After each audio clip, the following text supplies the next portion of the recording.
우리 네 번째 시간, 먼저 21장 1절로 4절까지 말씀을 한번 같이 읽도록 하겠습니다. 요한계시록 21장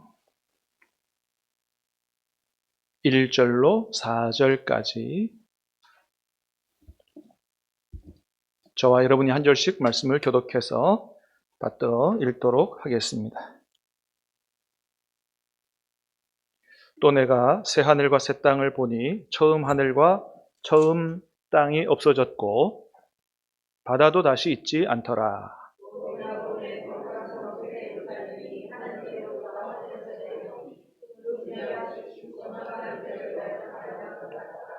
내가 들으니 보좌에서 큰 음성이 나서 이르되 보라, 하나님의 장막이 사람들과 함께 있음에 하나님이 그들과 함께 계시리니 그들은 하나님의 백성이 되고 하나님은 친히 그들과 함께 계셔서 모든 눈물을 그 눈에서 닦아주시니 다시는 사망이 없고 애통하는 것이나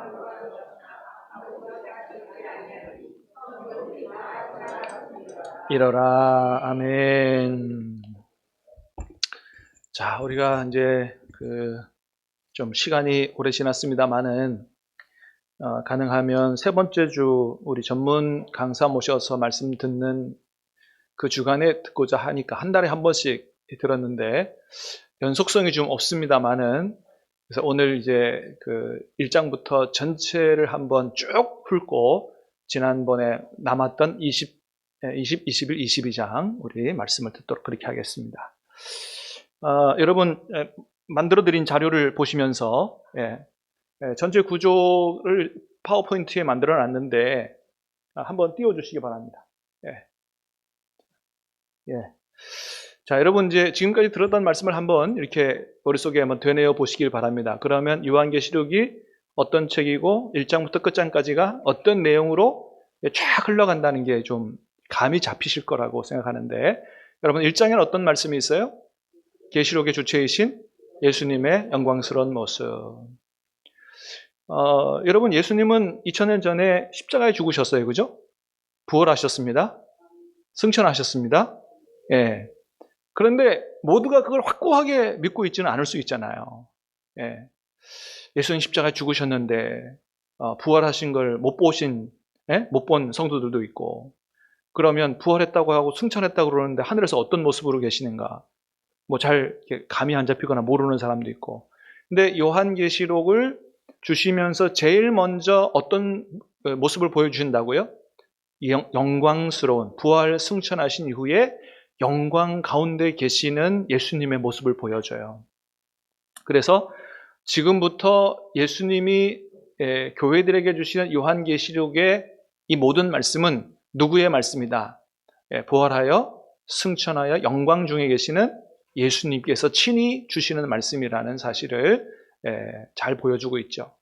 자, 그래서 영광 중에 계시는 예수님이 제일 먼저 2장, 3장에서 아시아, 소아시아, 지금의 튀르키예 지역에 있는 7교회에 편지를 보내시죠. 편지를 보내십니다. 여러분, 예수님은 편지 보내시는 분이에요. 편지 보내시는 분. 우리에게도 편지를 보내시는 줄로 믿습니다. 어떤 편지예요? 요한계시록의 편지가 우리에게 주는 편지예요. 여러분, 예수님이 주시는 편지로 받으시기 바랍니다.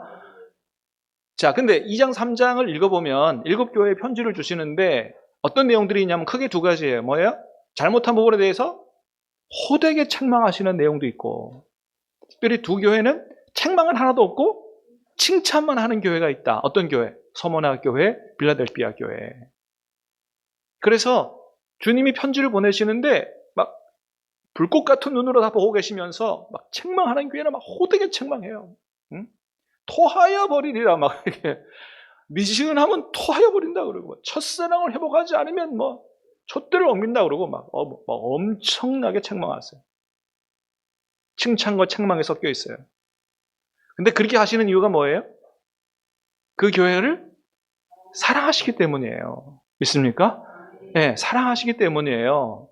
여러분, 요한계시록에 나타난 그 교회의 모습은 나중에 완성된 천국에 들어가기 전에 천국 혼인잔치에 예수님 옆에 설 예수님의 신부된 교회인 줄로 믿습니다. 예수님의 신부예요. 그 예수님의 신부된 교회니까 주님이 얼마나 사랑하세요? 나중에 내 옆에 설 신부들을 초라한 모습으로 있기를 원하지 않으시는 거예요. 책망을 통해서라도 바로 세워서 그리스도의 존귀한 신부의 모습으로 갖춰줄 수 있도록 사랑이 담긴 편지가 2장, 3장이고 그 사랑의 표현 중에 하나는 뭐예요? 칭찬만 있는 게 아니고 책망도 있더라 라고 하는 거죠. 자, 그 다음에는 이제 사도 요한을 하늘로 불러 올리셨어요. 4장, 5장에는 하늘 환상을 보여줍니다. 자, 5장에는 뭘 보여줘요? 보좌 위에 계신 하나님, 성부 하나님의 모습을 보여줘요. 왜 보여주느냐? 그러니까 하늘 환상, 하늘에 하나님이 어떤 모습으로 계시는지를 모르면 밑에 땅에 있는 성도들이 지금 로마 황제의 권력에 짓밟혀 엄청난 고난을 받고 있거든요. 그래서 하늘을 보는 눈이 없으면 지금 누가 세상을 다스려요? 전체 세상을. 로마 황제가 다 다스리는 거예요. 로마 황제의 명령에 하면 뭐 죽기도 하고 살기도 하고, 예? 자, 그런데 하늘 환상에 하늘 위로 올리셔서 보좌 위에 계신 하나님의 보좌를 보여주면서 뭘 가르쳐 주는 겁니까? 땅에서 지금 로마 황제가 가장 큰 권력으로 이 세상을 전부 다스리고 통치하고 로마 황제 마음으로 다 세상을 이끌어가는 것 같지만 아니다 이거예요. 그 위에 누가 계신다? 하나님이 보좌 위에 하늘에 계시고 결국은 이 보좌 위에 계신 하나님이 모든 세상 역사를 예수님 안에서 하나님의 뜻대로 성취해 나가신다고 하는 사실을 요한계시록이 보여주는 거거든요. 자, 하늘로 올라갔어요. 제일 먼저 뭘 봤다고요? 보좌 위에 앉아 계신 성부 하나님. 자, 한 장. 그 다음에 6장에는 자, 잘못됐어요. 잠깐만 밑에 그 전에. 자, 4장이 보좌 위에 계신 하나님을 수정하시기 바랍니다, 여러분. 4장입니다. 제가 잘못 표기. 4장이 보좌 위에 계신 하나님이고, 자, 5장이 뭐라고요? 부활하여 승천하게 계신 예수님, 어린 양 예수님이 또 어떤 모습으로 계시는가 5장에 보여줍니다. 4장, 5장이에요. 4장에 보좌 위에 계신 하나님. 5장은 예수님을 보여주고 예수님 마찬가지로 4장도 그렇고 5장도 그렇고 보좌 위에 계시며 많은 사람들로부터 찬양과 경배를 받고 계시는 분인 것을 보여줍니다. 자, 그 다음에 이제 6장부터 16장까지 기억하기도 좋아요. 6장부터 몇 장까지요? 16장까지 요한계시록의 중심부를 이루고 있는 심판 시리즈의 얘기예요. 세 가지 심판이 시리즈로 쏟아지더라. 첫 번째 뭐예요? 인심판, 도장인자입니다. 도장 찍어서 인봉해 놓은 걸 떼면서 재앙이 쏟아지는 거예요. 두 번째는 뭐예요? 나팔을 불 때마다 재앙이 쏟아져요. 몇 가지가요? 7가지. 도장 찍은 것도 떼니까 뭐예요? 7가지. 그 다음에 나팔도 7가지. 그 다음 뭐예요? 맨 마지막은 왕창 쏟아부는 대접심판이고 마찬가지로 뭐예요? 7가지. 자, 제일 먼저는 6장에 7인 재앙이 쏟아져요. 그래서 인이 이제 떼는데 자, 숫자 비열을 기억하라 그랬어요. 그죠? 4 더하기 1 더하기 1 더하기 삽입 더하기 1이다. 이게 어떤 의미인지를 잘 알아라. 자, 4는 뭐라고요? 비슷한 그룹으로 4가지. 첫째부터 넷째 재앙이 비슷한 개념이다. 그 다음에 1 더하기 1은 뭐예요? 앞에 네 가지보다는 조금 다른 성격의 재앙이다. 그래서 주로 앞에 4는요, 뭐, 하늘의 재앙이 쏟아지고, 뭐, 하늘의 별들이 뭐, 어떻게 되고, 강의 물들이 어떻게 되고, 바다의 물들이 어떻게 되고, 뭐, 땅에 뭐, 이런, 천지에 관한 비슷한 것들끼리 묶여 있어요. 자, 근데 저도 중요한 건 뭐냐면, 삽입이에요, 삽입. 삽입을 통해서 주시는 메시지가 아주 큰 거예요. 저 삽입은 삽입이 7장이거든요.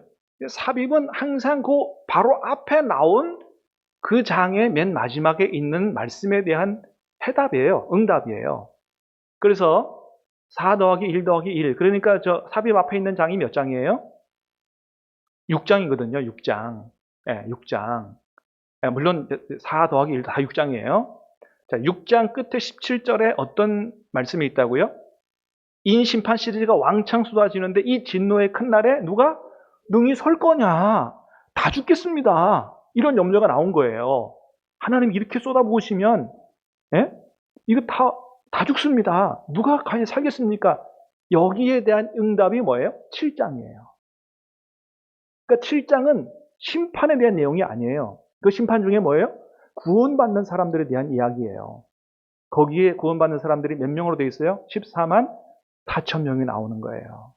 그 14만 4천은 상징적인 숫자라 그랬어요. 12 곱하기 4천. 그래서 신천지가 말하는 14만 4천 명 우리 딱 들어오면 이제 완성이 되고 천국이 완성이 되고 우리는 휴거되고 이런 게 아니에요. 사람 숫자가 아니고 상징적인 숫자라 그랬어요. 그래서 요한계시록은요, 숫자가 나오든지 어떤 다른 표현들이 상징적인 게 많아요. 그거를 잘 이해하고 읽어야지. 그걸 문자적으로 읽으면 잘못 해석하게 되고 오류에 빠지게 되거든요. 그렇게 오류에 빠진 대표적인 사람들이 신천지예요. 그래 놓고는 자기들이 막 요한계시록 제일 잘한다 그러고 그러는 거거든요. 자, 12 곱하기 12는 나중에 하늘로부터 내려오는 새 예루살렘 성도 12 곱하기 12로 돼 있어요. 이건 뭐예요? 12, 12, 구약의 12지파. 또 뒤에 12는 신약의 12사도로 대표되는 신구약의 전체 성도들의 숫자를 의미하는 거예요. 12지파, 12사도 곱하기 1000, 완전수. 알겠죠? 그래서 신구약의 성도들은 하나님께서 한 사람도 잃어버리지 않고 완전하게 지키시고 보호하시고 구원하신다 라고 하는 의미예요. 그 14만 4천은 이 진노의 날에 구원받고 보호받는다 라고 하는 걸 7장에 보여주는 겁니다. 자, 그 다음에 맨 마지막 일은 어떤 역할을 한다 그랬어요? 따라합니다. 레커 역할. 레커 역할. 기억나요? 레커 역할이 뭐죠? 우리 서장로님, 레커 역할 뭐예요? 레커차 제일 잘 아실 것 같아갖고. 레커차는 고장난 거 끌고 가는 차잖아요. 그래서 맨 끝에 일은 레커 역할이다. 그 레커 역할은 뭘 끌고 나온다? 인심판의 맨 마지막은 나팔 심판을 끌고 오는 역할을 한다는 거예요. 그래서 맨 마지막에 인 시리즈 마지막 7을 읽어보면 일곱 번째 인이 떼니 그 다음에 나팔 심판이 나오더라 이런 얘기입니다. 그래서 맨 끝에 일은 뭐라고요? 레커 역할. 따라합니다. 레커 역할. 더 쉽게 레커차 역할. 그게 그 역할을 하는 거예요. 그건 심판에 대한 얘기가 아니고 끌고 나오는 역할을 하는 거다. 그 다음에 두 번째. 자, 8장에서 9장까지는 그 다음 파워포인트. 무슨 재앙이에요? 나팔 재앙이에요. 마찬가지 숫자별이 어떻게 되어 있어요? 4 더하기 1 더하기 400 더하기 1. 저 맨 끝에 일은 무슨 역할? 그렇죠. 근데 제일 중요한 건 뭐가 중요하다 그랬어요? 삽입이 중요하다 그랬어요. 삽입이. 저기 삽입은 몇 장이냐 하면 10장에서 11장입니다. 10장에서 11장. 한마디로 말하면 두 증인이 복음 전하는 걸 가는 얘기예요. 두 증인이 복음. 예수님이 제자들을 보내서 복음 전할 때 몇 명씩 짝 지어 보냈어요? 2명씩. 왜 2명씩 보내죠? 유대 사회에서 최소한 그 사람들의 증언이 진실인 것이 인정받으려면 몇 사람? 2사람 있어야 돼요. 그래서 두 증인 이야기가 나오는 거예요. 이 사람들이 가서 전한 하나님의 말씀은 진실하다 이거예요. 그래서 그 복음 전하는 얘기가 나오는데 이 삽입은 항상 뭐라고요? 어디에 대한 질문에 대한 응답이라고요? 바로 앞에 장 끝에 있는 말씀에 대한 응답이에요. 그럼 그 바로 앞에 9장에 어떤 이야기가 있어요? 하나님이 나팔 심판 시기까지 그렇게 그 재앙을 쏟아부었는데도 불구하고 어떤 사람들이 있더라? 회개하지 않는 사람들이 있더라. 그러면 첫 번째 재앙에도 회개하지 않아. 두 번째 나팔 재앙에도 회개하지 않아. 그러면 이 정도 되면 어떻게 해야 돼요, 하나님이? 고마마 이제 끝내자. 그리고 싹 쓸어버려도 될 텐데 하나님이 그런 분이시냐? 아니라 이거예요. 그래도 어떻게든 마지막까지 한 번 더 두 증인을 보내서 복음을 증언하게 하고 마지막까지라도 어떻게 구원해보려고 하시는 이런 하나님이시다 라는 것을 보여주고, 두 번째는 마지막 최후 심판이 올 때까지 교회가 고통을 받고 로마 제국의 핍박을 받고 이렇게 하면서도 마지막까지 해야 될 일이 뭐라고 하는 걸 보여줘요? 하나님의 말씀을 먹고 두루마리 책을 갖다 주고 뭐라 그래요? 갖다 먹어 버리라. 여러분, 하나님의 말씀을 그냥 몇 번 읽는 정도로 마치지 말고 만족하지 말고, 여러분 하나님 말씀을 아예 먹어버릴 수 있게 되기를 주님의 이름으로 축복합니다. 여러분, 중요한 거는 하나님의 말씀이 내 안에 얼마나 많이 들어와 있느냐가 관건인 거예요. 아무리 비싼 성경책, 황금색 껍질을 두른 성경책 들고 다녀도 아무 소용없어요. 이 말씀이 결국 내 안에 얼마나 많이 들어와 있느냐가 이게 내 영혼을 살리고 나를 붙들어주고 나를 축복의 삶으로 이끌어가는 줄로 믿습니다. 여러분, 여러분 이제 다 아시잖아요. 여러분, 책 중에 책은 무슨 책이에요? 믿습니까? 제가 경험해 보니까 그래요. 어떤 책도 이 책과 비교할 수 없고요. 여러분, 이 책은 몇 년 전에 쓰여진 책이냐 하면 구약 성경은 지금으로부터 약 3,000에서 3,500년 전에 쓰여진 책이에요. 구약 성경은. 최고 오래된 게. 그 다음에 신약 성경은 아무리 못 잡아도 1900년 전에 쓰여진 책이에요. 여러분, 세종대왕 시대에 쓰여진 책보다 훨씬 오래된 책이에요. 이건 우리나라 말로 쓰여진 책도 아니에요. 그런데 이 책이 가장 수천 년 동안 지금도 많은 사람에게 읽히고 있고 팔리고 있고 가장 많이 읽는 책이 바로 성경이에요. 왜 그래요? 여러분, 이 책은 하나님의 말씀이요, 살아있는 말씀인 줄로 믿습니다. 이 책이 사람을 살려요. 이 책이 구원에 있어요. 이 책에 복이 있어요. 사람이 어떻게 살아가야 되는지에 대한 길이 있어요. 영원한 세계가 있어요. 할렐루야. 이 책과 비교할 수 있는 책은 아무것도 없어요. 그러므로 이 책을 가장 사랑하고 이 책을 날마다 읽고 묵상하고 이 말씀이 우리 안에 들어와 있는 사람, 그래서 하나님을 아는 사람, 하나님의 뜻을 아는 사람, 여러분 이제와 영원히 복을 받게 될 줄로 믿습니다. 그렇습니다. 여러분, 그랬어요. 그래서 갖다 먹어버리라는 거예요. 먹어버리면 입에는 달지만 배에는 쓰더라. 단 말씀만 있는 게 아니고 뭐예요? 때로는 쓴 말씀도 있어요. 그러나 우리가 다 먹어야 될 말씀인 줄로 믿습니다. 먹고 소화시키고 뭐예요? 가서 증거하라 이거예요. 이게 교회의 사명이에요. 그게 10장, 11장에 나오는 이야기예요. 그런데 복음을 전하다 보면 마귀가 어때요? 가만히 있어요? 아니죠. 마귀의 도전이 있는 거예요. 그리고는 그 성도들은 또 마귀의 도전이 있다고 해서 막 움츠들고 뭐 깨갱하고 도망가요? 아니죠. 교회에 응전이 있어요. 그 영적 전쟁, 복음을 전하면서 나타나는 사단과 교회의 영적 전쟁에 대한 이야기가 12장, 13장의 이야기예요. 그래서 사실은 제가 이렇게 그 가로를 했지만은 12, 13장이 뭐예요? 11장에 대한 설명이다. 복음 전할 때 나타나는 영적 전투에 관한 이야기다. 교회와 악의 전투다. 그래서 사실 괄호 안에 있는 것이 11장 거기 있는 게 아니고 12, 13장 쪽에 가로로가 붙어 있으면 더 좋아요. 제가 보니까, 다시 보니까 그래요. 11장의 얘기가 아니고 교회 악의 전투는 뭐예요? 12장, 13장의 이야기예요. 그럼 14장은 뭐라고요? 이 영적 전쟁의 결과가 어떻게 되느냐에 대한 이야기가 14장의 이야기예요. 쉽죠? 안 쉬워요? 여러분 이렇게까지 설명해 주는데 어려워하면 난 어쩌라고. 자, 그 다음 넘겨주세요. 이제 뒤에 꺼도 될 것 같아요. 자, 그 다음에는 이제 15장, 16장은 뭐라고요? 이제 마지막 심판이니까 어때요? 이수지 목사님 뒤에 이것도 꺼도 될 것 같아요. 네. 이제는 마지막 대접 심판이니까 어떻게 해요? 이제는 왕창 쏟아지니까 대접 심판이에요. 이렇게 기억하세요. 나팔, 대접이에요. 자, 숫자별이 어떻게 된다고요? 4 더하기 3이에요. 삽입이 있어요? 없어요? 없어요. 무슨 심판이다? 최종적 심판이다 이거예요. 그래서 하나님은 오래 기다리게 하시지만 끝까지 기다리는 분은 아니고 최종 심판이 있다는 거예요. 그래서 16장 끝에 가보면 바벨론이 멸망하는 얘기가 나옵니다. 바벨론이 멸망해요. 이 요한계시록에 나오는 바벨론은 로마 제국을 얘기하는 거거든요. 그래 이제 그 당시 성도들을 핍박했던, 죽였던 이런 로마 제국이 결국 망하게 된다는 얘기가 나와요. 그러면서 17장, 18장에는 요 16장에 멸망하는 바벨론이 어떤 존재냐? 정체를 17장에 설명하고 18장은 이 로마 제국이 어떻게 멸망하느냐? 멸망에 대한 묘사가 나와요.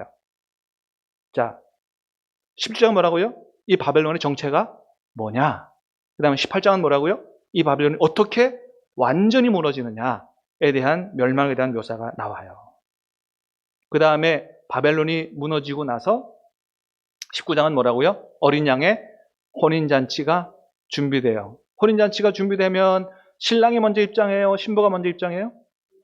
그래서 신랑 대신 예수님이 등장을 해요. 입장을 해요. 뭐 타고요? 백마 타고. 그 백마 탄 왕자는 누구라고요? 예수님이다. 백마 타고 등장을 합니다. 그래서 그 다음엔 누구를 멸망시켜요? 두 짐승. 두 짐승은 첫 번째 짐승은 땅에서 올라온 짐승인데 바다에서 올라온 짐승이 누구를 가리킨다 그랬어요? 로마 제국을 가리키고, 두 번째 땅에서 올라온 짐승은 누구를 가리켜요? 거짓 선지자를 가리킨다 그랬어요. 네. 이게 다 사단이 사주하고 시켜먹는 종들이에요. 이 땅의 불의한 권력, 그 다음에 거짓 선지자. 이게 다 마귀의 하수인들입니다. 그래서 마귀, 옛 용이라고도 하고 사단이라고도 하는 이 존재와 두 번째 세상의 불의한 권력 로마 제국, 세 번째 거짓 선지자, 삼위일체의 구조다 그랬어요. 누구를 닮아요? 하나님을 비슷하게 모방, 삼위일체 하나님 비슷하게 모방해요. 그래서 하나님의 숫자 완전수가 7이라 그러면 이 숫자는 뭐예요? 그보다 한 단계 낮은 6 같은 숫자다. 네. 그래서 예수님이 신랑 되신 예수님이 백마 타고 등장하셔가지고 그 다음에 두 짐승을 멸망시키고 그 다음에 이 십장은 뭐예요? 이제 용, 사단을 감금하고 천년 왕국이 펼쳐지며 곡과 마곡의 전쟁, 마지막 영적 전쟁을 얘기해요. 그 다음에 누구 멸망? 사단의 멸망. 자, 16장부터 18장까지는 바벨론이 멸망하고 두 번째는 두 짐승이 멸망하고 세 번째는 이제 최종적인 사단이 불못에 던져지죠. 사단까지 완전히 불못에 던져진 다음에 뭐가 펼쳐져요? 새하늘과 새 땅이 펼쳐지고 새하늘과 새 땅에서 완성된 천국에서 영원히 살 신부가 등장해요. 그게 새 예루살렘 성이에요. 그래서 사단의 신부도 성으로 표현됐어요. 성으로. 무슨 성으로? 바벨론 성으로. 예수님의 신부도 뭐로 표현됐어요? 새 예루살렘 성으로. 그래서 요한계시록에 나오는 새 예루살렘 성은 우리가 들어갈 살 집이 아니고 예수님의 신부된 교회의 모습을 보여주는 거다 라는 사실을 아셔야 돼요. 옛날에는 이 새 예루살렘 성을 우리가 들어가 살 맨션이라고 많이 설명하시는 분도 있었는데 미안하지만 성경을 정확히 못 읽은 거다. 맨 마지막은 그래서 신부가 등장하면 천국 혼인잔치가 완성되고 어떻게 해요? 낙원이 완성이 되고 마지막 말씀으로 마무리가 되는 겁니다. 자, 어때요? 이제 요한계시록이 처음부터 끝까지 그냥 쭉 기억이 되죠? 어려워요? 안 어려워요? 안 어려워요. 제가 우리나라에서 요한계시록 최고의 강사는 아니지만 요한계시록을 가장 탁월하게 연구한 그분의 제자예요. 그분의 책을 다 보고 여러 가지 책을 읽고 정리한 내용이라서 믿으셔도 되고 적어도 이 정도 알면 신천지 넘어간다 안 넘어간다? 안 넘어갈 수 있다 이거예요. 믿습니까? 예. 자, 그럼 이제 마지막으로 20장부터 21장을 조금 자세히 보겠습니다. 자, 천년왕국과 사단의 패망과 백보자 심판입니다. 첫 번째, 여러분 성경책 20장을 펴시기 바랍니다. 자, 먼저는 천사가 와서 그 용을 사단을 잡아가지고 결박해가지고 무저갱에 던져 넣는데요. 여러분 성경 보시고 같이 한번 읽습니다. 1절에서 3절. 1절에서 3절입니다. 시작. 또 내가 보매 천사가 무저갱의 열쇠와 큰 쇠사슬을 그의 손에 가지고 하늘로부터 내려와서 용을 잡으니 곧 옛뱀이요 마귀요 사단이라 잡아서 1000년 동안 결박하여 무저갱에 던져 넣어 잠그고 그 위에 임봉하여 1000년이 차도록 다시는 만국을 미혹하지 못하게 하였는데 후에는 반드시 잠깐 놓이리라. 예. 자, 이제 사단이 감금이 되죠, 그죠? 누가 와서 감금해요? 천사가 와서 사단을 감금한대요. 그러니까 천사가 세요, 사탄이 세요? 천사가 세죠? 그러니까 하나님 앞에는 상대가 돼야 안 돼요? 안 된다 이거예요. 예. 그러니까 사단의 핍박을 너무 두려워하지 마라. 결국은 누가 온 세상을 통치하시고 완성하신다? 하나님이 완성하신다. 그걸 보여주죠. 자, 그런데 큰 쇠사슬을 가지고 와서 사탄을 결박했대요. 그 다음에 어디에 감금해요? 무저갱에 던져 넣어서 감금한대요. 그러니까 옥 같은 거죠. 그죠? 여러분, 무저갱이란 뜻이 뭐라고요? 없을무, 바닥저, 갱, 굴, 그죠? 그러니까 끝이 없는 어떤 그 장소, 이런 의미거든요. 그런데, 여러분, 마귀는 이런 우리 같은 물질을 입은, 육체를 입은 이런 존재가 아니고 영적인 존재예요. 그죠? 그러니까 영적인 존재가 쇠사슬로 결박이 될까요? 안 될까요? 영적인 존재를 무슨 이렇게 끝없는 구덩이에 가둬놓으면 거기 그냥 갇힐까요? 안 갇힐까요? 그래서 이거는 상징적인 표현인 거예요. 상징적인. 그러니까 누구의 권세 아래 결박된다. 하나님이 천사를 보내서 결박하면 결박된다는 것을 이렇게 표현한 거지. 무슨 사단을 가두는 장소가 따로 있다 이런 게 아니다라고 하는 겁니다. 아까도 말씀드렸어요. 이 요한계시록에는 어떤 게 많다? 상징적인 그런 표현들이 많다. 이걸 우리가 기억을 해야 된다고 하는 겁니다.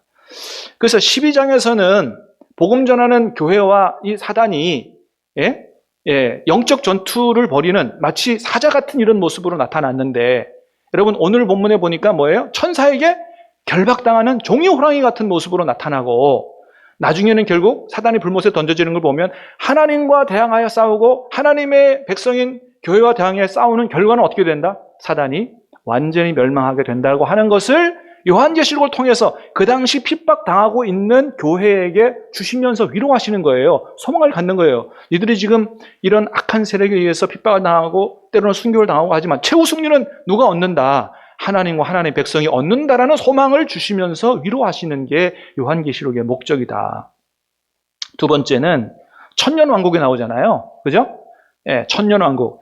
그래서 천년왕국에 대한 이해도 좀 여러 가지인데 그냥 여러분 좀 참고하실 필요가 있다. 천년왕국에 대해서는 전천년설이 있고 후천년설이 있고 무천년설이 있어요. 이게 전천년설은 무슨 얘기냐 하면 천년왕국 이전에 예수님이 재림하신다 이런 얘기예요. 이게 사실은 조금 이해하기가 쉽지 않아요.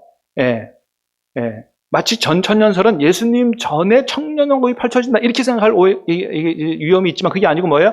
천년왕국 전에 누가? 예수님이. 그러니까 핵심은 누구다? 천년왕국이 아니고 예수님이라고 생각하시면 개념 잡기가 쉬울 거예요. 자, 전천년설은 천년왕국 전에 예수님이 재림하신다. 그러니까 예수님 재림 이후에 천년왕국이 펼쳐진다 이런 얘기거든요. 이거는 성경의 요한계시록 나오는 19장, 20장을 시간 순서대로 이해한 개념이에요. 그래서 우리가 금방도 봤지만 보세요. 여기 앞에 스크린 보세요. 19장, 20장에 천년왕국이 언제 펼쳐지나를 보세요. 자, 19장입니다. 어린 양의 혼인잔치가 준비됐어요. 예수님이 먼저 와요, 안 와요? 예수님이 먼저 재림하시죠. 그 다음에 짐승이 멸망하고 사단이 감금되고 난 다음에 천년왕국이 펼쳐지잖아요. 저 천년왕국 정에 누가 오신다? 예수님이 오신다. 그래서 전천년설은 우리 요한계시록 19장, 20장의 이야기들을 시간 순서대로 이해한 거예요. 이런 설이 있다. 이렇게 이해하시길 바랍니다. 자, 그런데 그 천년왕국 때는 사단이 감금이 되고 미혹을 못한다 그랬잖아요. 그죠? 사단이 감금이 돼서 천년왕국 동안에는 사단이 미혹을 못한다 그랬잖아요. 그런데 나중에는 잠깐 놓이지만 미혹을 못한다 그러는데 여러분 지금 사단의 미혹이 있어요 없어요? 있잖아요. 그래서 전천년설은 천년왕국이 언제 펼쳐질 거라고 생각하냐면 지금이 아니고 미래의 어떤 시간 지점에 천년왕국이 펼쳐질 거라는 생각을 갖는 사람들이에요. 이해되셨어요? 예. 자, 두 번째. 후천년설은 뭐라고요? 천년왕국 후에 예수님이 오신다. 그러니까 우리 성경의 흐름과는 조금 반대되는 개념을. 자, 그 다음에는 어떤 해설이 있다고요? 학설이 있다고요? 무천년설. 무천년설은 뭐예요? 천년 자체를 시간으로 계산하지 않는다라는 거예요. 자, 결론적으로 말하면 이 무천년설은 예수님의 초림부터 예수님의 재림까지, 재림이 오시기 전인데도 지금 예수님 초림부터 몇 년 지났어요? 지금 몇 년 지났어요? 2000년. 그죠? 그러니까 예수님 언제 오실지 모르지만 3000년 될지 4000년 될지 모르잖아요. 그래서 예수님 초림부터 재림까지 수천 년이 지났어도 그걸 천년으로 보지 않고 그 전체의 기간을 요 천년 왕국의 상징적인 개념으로 보는 것이 무천년설이에요. 이렇게 이해하시기 바랍니다. 자, 그런데 우리가 조금 이 천년 왕국을 생각할 때 조금 유의해야 될 점이 뭐냐 하면, 자, 여러분 제가 나눠드린 이 페이지 중간 좀 보세요. 천년 왕국 해석에 유의할 점들. 첫 번째는 뭐라고요? 2000년 전 초대교회 성도들의 가장 큰 관심이 천년 왕국이었을까라고 하는 거예요. 그러니까 그 당시에 로마 제국으로부터 엄청난 예수 믿는 것 때문에 핍박을 받는 성도들에게 가장 큰 관심은 뭐겠어요? 이 불의한 세력이 언제 하나님이 심판하실까? 두 번째 뭐라고요? 여기서 건진받아 어떻게 예수님 약속하신 영원한 천국이 펼쳐질까? 이거였겠죠. 여러분, 여기 말하는 천년 왕국은 완성된 천국하고는 다른 개념이에요. 같은 개념이 아니에요. 완성된 천국 전에 천년 왕국이 펼쳐진다는 얘기거든요. 그러니까 그들의 최고의 관심은 완성된 천국이지 천년 왕국이 아니다라고 하는 거죠. 그래서 여러분, 예수님께서 제자들을 가르치고 성경에 기록된 얘기 중에 천년 왕국 얘기 있어요, 없어요? 예수님 그런 얘기 안 하셨죠? 초대교회 성도들도 이 천년 왕국 빨리 오게 해달라고 기도한 기도의 내용이 있어요, 없어요? 없다 이거예요. 그래서 이 초대교회의 관심과 예수님의 관심은 천년 왕국에 있지 않다. 그래서 앞으로 펼쳐질 어떤 천년의 기간을 얘기하지 않을 가능성이 많다라는 겁니다. 그래서 실질적인 숫자적 그런 의미가 아니고 뭐라고요? 상징적으로 해석할 필요도 있다 이런 거예요. 왜요? 요한계시록에 그런 표현들이 많기 때문이다. 사단을 결박한다든지 14만 4천이라든지 마찬가지로 다 상징적인 숫자다. 자, 그 다음에 이 세상과 완성된 천국 사이에 또다시 천년이 필요하냐 이거예요. 어떻게 생각해요? 여러분, 지금 우리가 살면서 나중에 예수님 재림하시고 바로 완성된 천국이 만들어지면 이루어지면 좋지. 그 사이에 또 천년 왕국이 우리에게 대단히 필요한 그런 시간들일까요? 그렇지 않을 것 같아요. 그죠? 예, 그래서 마찬가지로 이런 것들을 보면 이거 실제적 천년의 숫자로 보기는 어렵다. 그렇다고 보면 이게 상징적인 숫자라면 사단의 미혹이 잠깐이라면 그리스도와 함께 왕노릇하는 천년은 뭐라고요? 예, 이게 승리의 시간이고, 예, 이게 영원의 어떤 사단의 핍박과 미혹이 잠깐이라면 구원받은 그리스도인들이 주님과 함께 다스리는 그 시간은 영원하다라고 하는 이런 의미다. 두 번째는 고난의 숫자에 비교되면 어떻게 해요? 그리스도와 함께 영원토록 왕노릇하는 그런 그 시간은 이게 영광의 숫자고 소망의 숫자다. 이렇게 볼 수가 있다. 여러분 맨 밑에 보세요. 맨 밑에 3번 사단의 권세를 제압하고 복음을 전파하여 하나님의 승리를 드러내는 왕같은 제사장 활동의 기간. 예. 그때는 이 천년왕국 때는 뭐가 이렇게 저거 된다 그랬어요? 예, 감금이 된다? 사단이 감금이 되고 미혹을 못한다. 그죠? 예, 그래서 무천년을 주장하는 사람들은 이게 초림부터 재림까지의 시간인데 이걸 상징적으로 나타내는 건데 사단의 감금을 뭐로 보느냐? 네, 우리가 성령의 능력을 덧입고 마귀의 영적 전쟁에서 그들의 권세를 제압하는 이런 것들을 사단의 감금이라고 본다. 나중에 잠깐 놓인다, 미혹한다 이런 것도 마찬가지다. 그래서 복음으로 오히려 로마 제국이 성도들을 핍박했는데 나중에는 복음으로 로마를 정복한다든지 온 세상을 복음으로 이렇게 변화시키는 정복하는 이러한 시대가 우리가 그리스도와 함께 천년 동안 왕노릇하는 것을 의미하지 않느냐. 이게 무천년 주의자들의 입장이다. 이게 지금도 왕망 어떤 게 맞느냐고 이렇게 토론이 있지만 그러니까 우리는 어떤 것이 맞다라고 하기보다는 이런 천년 왕국에 대한 다양한 견해가 있다라는 정도로 여러분이 일단은 인식을 하고 저는 개인적으로 무천년설이 맞지 않느냐 하는 생각을 합니다. 자, 넘어가겠습니다.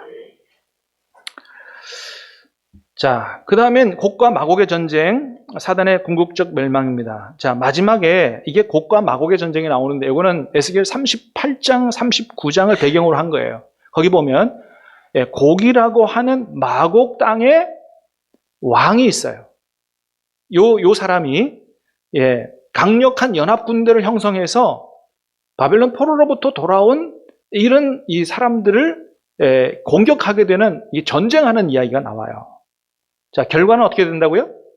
하나님 백성과 마곡과의 전쟁 속에서 누가 이긴다? 하나님 백성이 이긴다라고 하는 요 이미지를 갖고 온 겁니다. 그래서 마지막 때에 있을 영적 전쟁에 대한 이야기를 하는 거예요. 아주 피 터지는 영적 전쟁이 있을 것이다. 지금 시대가 그 시대가 아닌가 생각해 볼 필요가 있다. 여러분, 우리나라가 막 부흥하는 시절을 지나서 어떻게 보면 성장이 정체되고 지금은 거꾸로 마이너스 성장을 그리면서 영적 침체에 빠지는 믿음이 흔들리는 이런 마지막 때에 마귀가 우는 사자같이 덤벼드는 이런 아마겟돈 전쟁, 고가 마곡의 전쟁 때는 아닌가 한번 돌아볼 필요가 있다라고 하는 거죠. 자, 그러나 결국은 이 사단이 고가 마곡의 전쟁을 일으키지만 결국은 하나님이 승리하고, 자, 사단은 어떻게 돼요? 자, 중간에 여러분 10절에 보면, 자, 같이 읽습니다. 시작. 또 그들을 미혹하는 마귀가 불과 유황못에 던져지니 거기는 그 짐승과 거짓 선지자도 있어 세세도록 밤낮 괴로움을 받으리라. 자, 마귀가 완전히 불못에 던져진다. 여기에 20장이죠. 여러분 19장에서 누가 그 불못에 던져졌다 그랬어요? 두 짐승, 로마 제국이 멸망하고 그 다음에 거짓 선지자도 불못에 던져지고 최후로는 사단이 불못에 던져졌다. 자, 그 다음에 뭐가 펼쳐져요? 최후의 심판이죠. 최후의 심판. 여러분 이거 중요하죠, 그죠? 자, 12절 말씀을 같이 읽어보겠습니다. 시작. 또 내가 보니 죽은 자들이 큰 자나 작은 자나 그 보좌 앞에 서 있는데 책들이 펴 있고 또 다른 책이 펴졌으니 곧 생명책이라 죽은 자들이 자기 행위를 따라 책들이 기록된 대로 심판을 받으니. 자, 죽은 자들이, 여기서 말하는 죽은 자들은 단순히 목숨을 잃은 사람들이 아니고 영적으로 죽은 사람들을 가리킨다고 봅니다. 영적으로 죽은 사람들. 그러니까 하나님을 믿지 않고 세상과 정욕을 따라 산 사람들이라고 할 수가 있어요. 성경에서 여러분 믿은 사람들은 죽었어도 어떤 사람들이라고 얘기해요? 살아있는 자들이라고 얘기합니다. 그래서 예수님도 나사로가 죽은데 찾아가서 뭐라고요? 죽은 게 아니라 잔다 그랬어요. 그 잠든 거지, 잠든 사람은 죽은 사람이 아니에요. 우리는 죽어도 살겠고 죽어도 하나님 품에 살아있는 이름들인 줄로 믿습니다. 여기서 그래서 죽은 자들은 뭐냐 하면 나중에 심판을 받고 지옥에 들어갈 사람들, 불신자들을 얘기하는 거예요. 큰 자나 작은 자나 다 보좌 앞에 서 있다. 어느 한 사람도 빠질 수 없는 심판, 피해갈 수 없는 심판입니다. 책들이 펴 있어요. 두 가지 책이 펴 있습니다. 책들이 펴 있고 또 하나는 뭐예요? 생명책입니다. 이 생명책은 누구 이름이 기록되어 있어요? 예수님 안에 구원받은 백성들의 이름이 기록이 되어져 있어요. 그러면 다른 책은 뭘까요? 심판받고 지옥에 들어갈 사람들의 모든 행적이 기록이 되어 있는 거죠. 그래서 죽은 자들이 뭘 따라? 자기의 행위를 따라 책들에 기록된 대로 심판을 받는다는 거예요. 자, 그런데 여러분 그러면 중요한 건 뭐예요? 우리 생명책에 기록된 우리 하나님의 심판대 앞에 서게 될 거야, 안 될까요? 성경에는 우리 모두가 다 심판대 앞에 서게 된다고 얘기합니다. 밑에 있는 말씀 마태복음 12장입니다. 시작. 내가 너희에게 이르노니 사람이 무슨 무익한 말을 하든지 심판날에 이에 대하여 신문을 받으리니 내 말로 의롭다 안 받고 내 말로 정죄함을 심판날에 이에 대해서 신문을 받는다. 두 번째 로마서 14장입니다. 시작. 내가 어찌하여 내 형제를 비판하느냐 어찌하여 내 형제를 업신여기느냐 우리가 다 하나님의 심판대 앞에 서리라. 우리도 여러분 심판대 앞에 서긴 섭니다. 근데 심판대 앞에 서보니까 우리 이름은 어디 있어요? 여러분 심판대 앞에 지금 하나님의 심판대 앞에 두 책이 있다고 했어요. 그죠? 다른 책들과 생명책. 우리도 심판대 앞에 서요. 자, 이름이 어디에 있느냐 볼 거 아니에요. 우리 이름이 어디 있어요? 생명책에 기록되어 있겠죠. 그럼 생명책에 기록되어 있는 사람은 어디로 가는 거예요? 완성된 천국으로 가는 겁니다. 왜 우리도 이 세상 살면서 죄를 지었는데 우리는 이런 행위에 따라 심판을 받지 않고 생명책에 이름 기록된 대로 이렇게 해서 갈까요? 첫 번째, 우리가 지은 죄는 뭘로 다 용서받았어요? 회개하고 예수님의 보혈로 용서받았어요. 믿습니까? 그걸 뭐라 그랬어요? 도말한다 그랬어요. 도말이 뭐예요? 페인트 칠해가지고 완전히 깨끗하게 만들어버린다. 여러분 세상의 교도소도 가서 죄값 치르고 나와도 뭐가 남아요? 기록이 남습니다. 전과자 기록이 남아요. 우리가 죄를 짓고 한 게 전과자 기록이 남는다 안 남는다? 안 남는다는 거예요. 할렐루야. 그래서 예수님의 보혈로 죄 용서받지 않은 사람은 구원받을 길이 없는 거예요.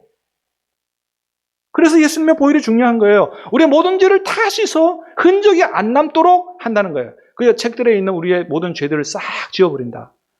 그 다음에 우리가 어떻게 살려고 노력해요? 그래도 성령에 따라 말씀을 따라 살려고 노력하잖아요. 그 의로운 삶, 그것이 우리가 이 결혼 예식에 참여할 세마포옷이라 그랬고 혹이나 그 세마포옷에 더러운 게 묻으면 뭘로 빨아요? 또다시 회개하고 예수님의 보혈로 빨잖아요.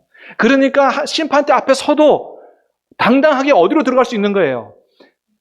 천국으로 갈 수 있는 거예요. 할렐루야. 그렇습니다. 예. 그러므로 우리가 100% 하나님 말씀대로 100점짜리를 살 수는 없지만 죄를 짓고 잘못할 때마다 어떻게 해야 돼요? 여러분 회개하시기를 주님의 이름으로 축복합니다.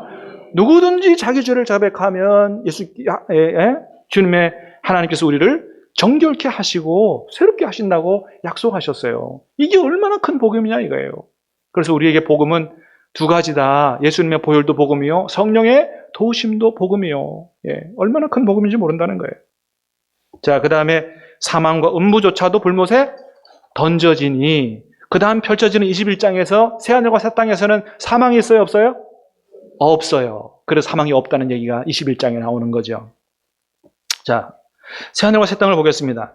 자, 여러분 21장 아까 우리가 1절부터 4절까지 읽었죠, 그죠? 예, 1절, 2절을 다시 한번 보겠습니다. 시작. 또 내가 새하늘과 새 땅을 보니 처음 하늘과 처음 땅이 없어졌고 바다도 다시 있지 않더라.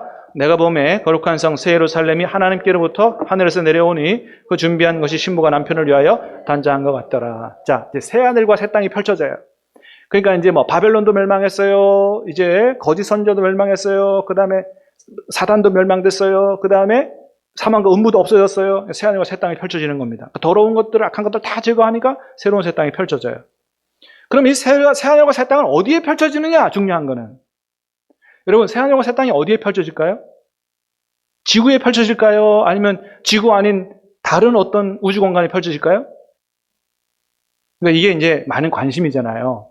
그러니까 여러분, 어디에 완성된 천국이 이루어진다고 생각하세요? 예? 예.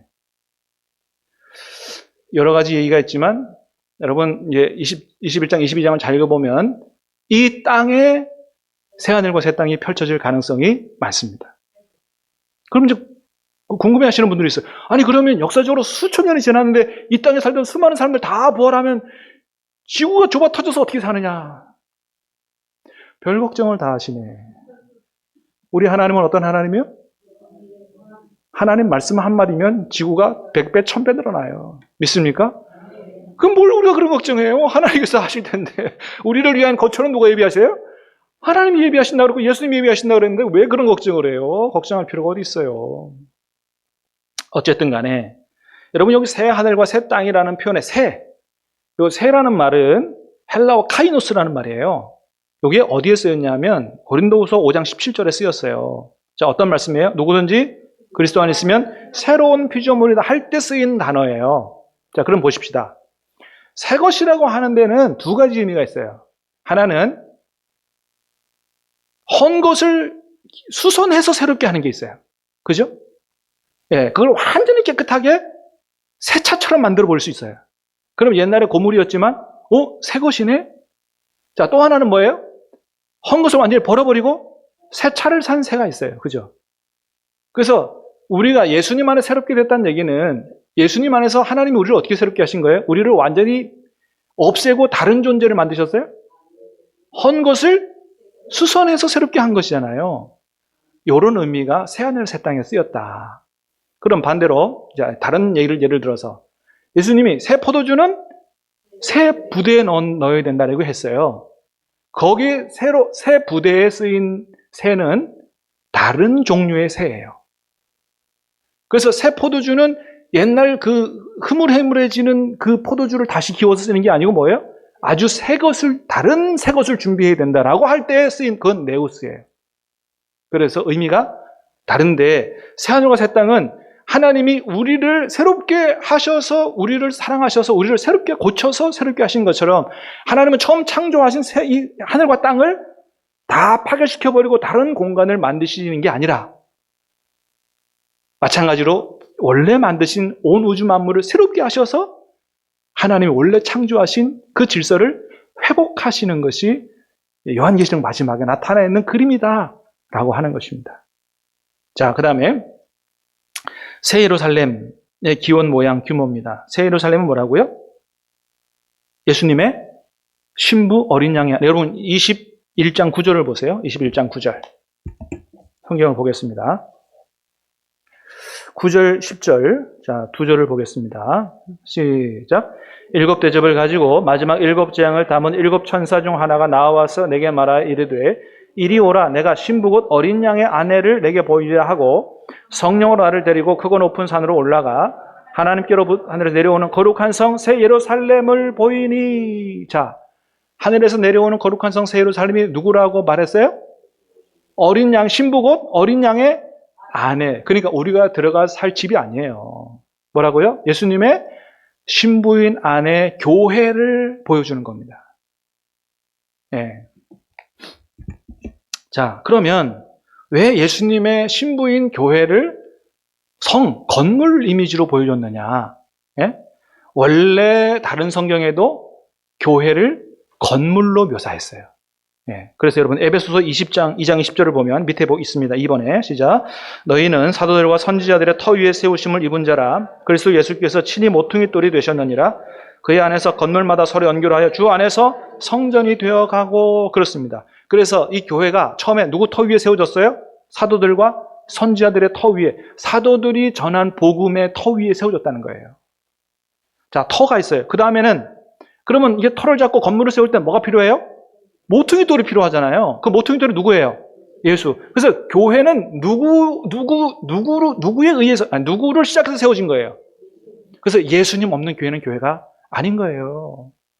여러분, 오직 교회의 기초는 예수님이신 줄로 믿습니다.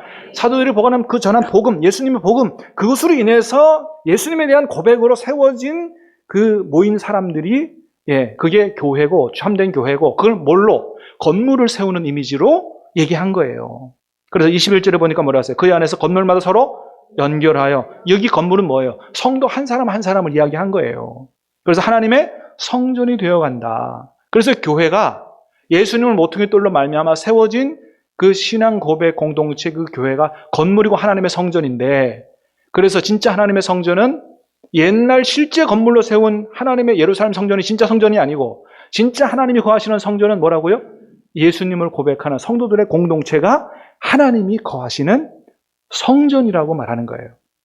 그래서 진짜 이 건물은 성전이 아니고 성도들이 와서 예배하는 예배당이고, 진짜 성전은 뭐라고요?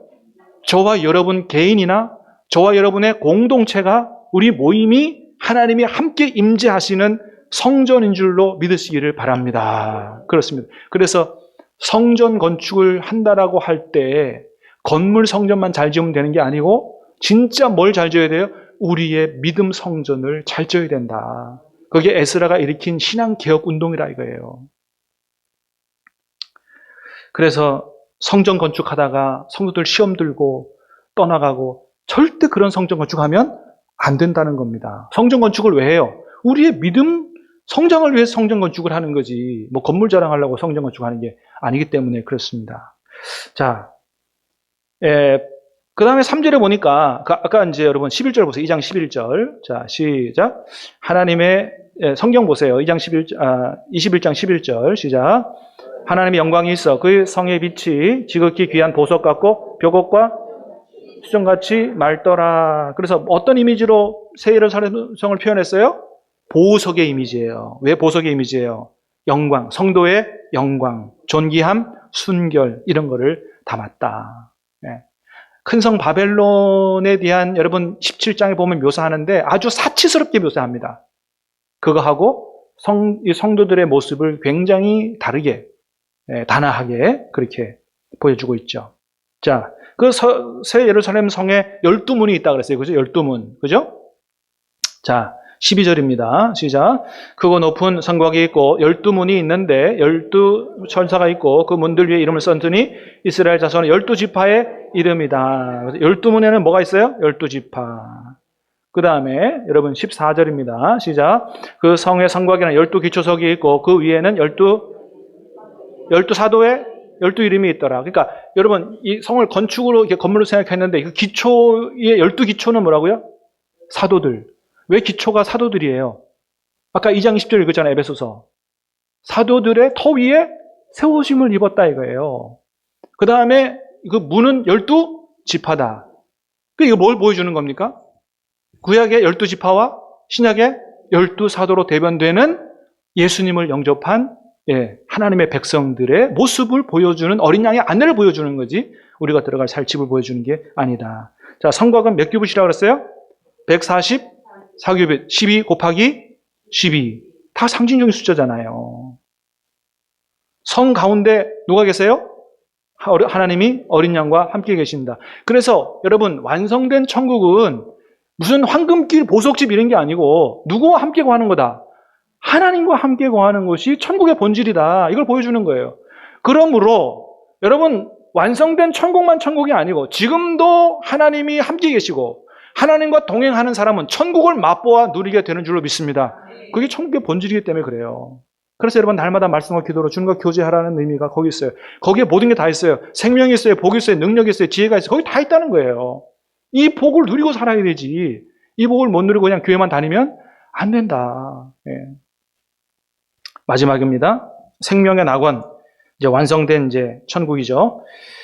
자, 생명의 낙원 1절부터 5절을 보겠습니다. 여러분 성경 22장입니다. 시작. 또 그가 수정같이 맑은 생명수 강을 내게 보이니 하나님과 및 어린 양의 보좌로부터 나와서 길 가운데로 흐르더라. 강 좌우에 생명나무가 있어 12가지 열매를 맺되 달마다 그 열매를 맺고 그 나무 잎사귀들은 만국을 치료하기 위하여 있더라. 다시 저주가 없으며 하나님과 그 어린 양의 보좌가 그 가운데 있으리니 그의 종들이 그를 섬기며 그 이름을 그들의 이마에 있으리라. 다시 밤이 없겠고 등불과 햇빛이 쓸데없으니 이는 주 하나님이 그들에게 비침 그들이 세세토록 왕노릇하리로다. 그래서 완성된 천국의 모습을 보여주는데 거기는 뭐가 있어요? 생명수 강이 있어요. 그 다음 뭐가 있어요? 생명나무가 있어요. 여러분 생명수가 흐르는 강, 또 생명나무 열매. 그러면 여러분 어떤 이미지가 떠올라요? 에덴 동산의 이미지가 떠오르잖아요. 금방 그죠? 하나님이 천지를 창조하셨을 때 에덴 동산에 강이 4가지가 흘렀다. 밑에 보세요. 창세기 2장 10절입니다. 시작.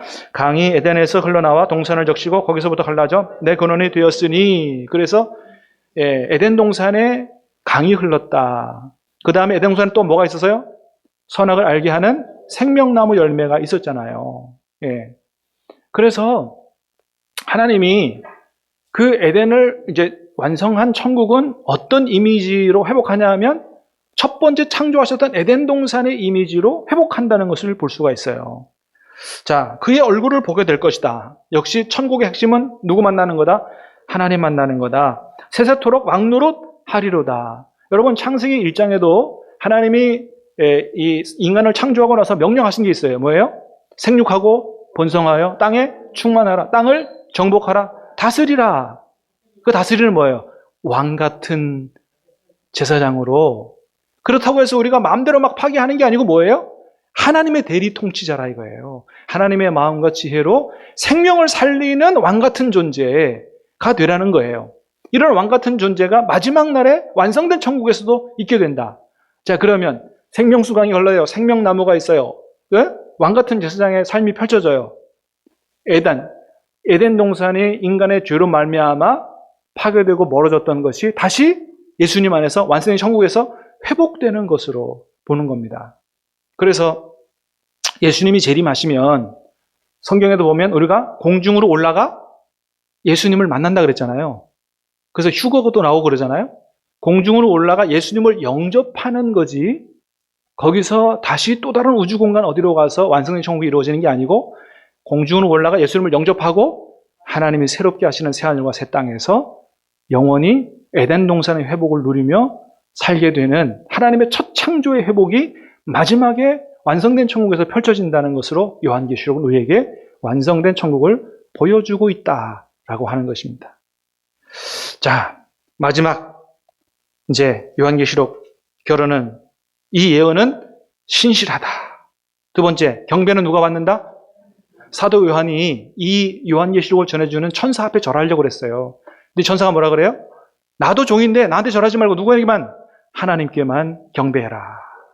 그 다음에 예수님의 재림이 임박했다. 여러분 22장 12절 보겠습니다. 12절 시작.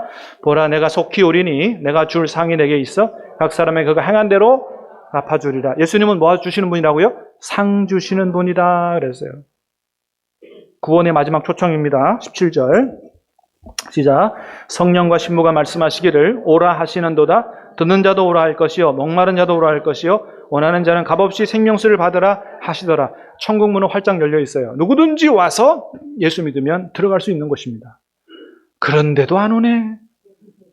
그렇게 오라 그래도 안 오네. 그래서 여러분, 예수 아무나 믿는 게 아니고요. 하나님의 은혜 받은 사람들이 믿는 줄 믿습니다. 얼마나 큰 복이에요. 다음에 경고합니다. 18, 19절 시작. 내가 이 두루마리의 예언의 말씀을 듣는 모든 사람에게 증언하노니 만일 누구든지 이것들 외에 더하면 하나님의 두루마리에 기록된 재앙들 그에게 더하실 것이요. 만일 누구든지 이 두루마리 예언의 말씀을 제하여 버리면 하나님이 두루마리에 기록된 생명나무와 거룩한 성의 참여함을 제하여 버리리라. 엄중하게 하나님 말씀을 그대로 듣고 가감 없이 그대로 받아야지 자기 멋대로 해석하고 그래서 엄청나게 큰 범죄다라고 하는 것이죠. 마지막입니다. 20절 시작. 이것들을 증언하시니가 이르되 아멘 주 예수여. 그게 뭐예요? 아람어로 마라나타. 내가 진실로 속히 오리라 말씀하셨습니다. 다시 오실 줄로 믿습니다. 주 예수의 은혜가 모든 자들에게 있을지어다. 아멘. 하나님 옆에 영광의 박수 올리겠습니다. 그래서 여러분 이제 4번에 걸쳐서 우리가 다시 한번 봤는데 여러분 이제 나눠드린 자료도 꼼꼼하게 보시면서 성경 다시 읽으시고 또 좀 어려우시면 또 이렇게 녹화된 영상도 보시고 하시기 바랍니다. 찬송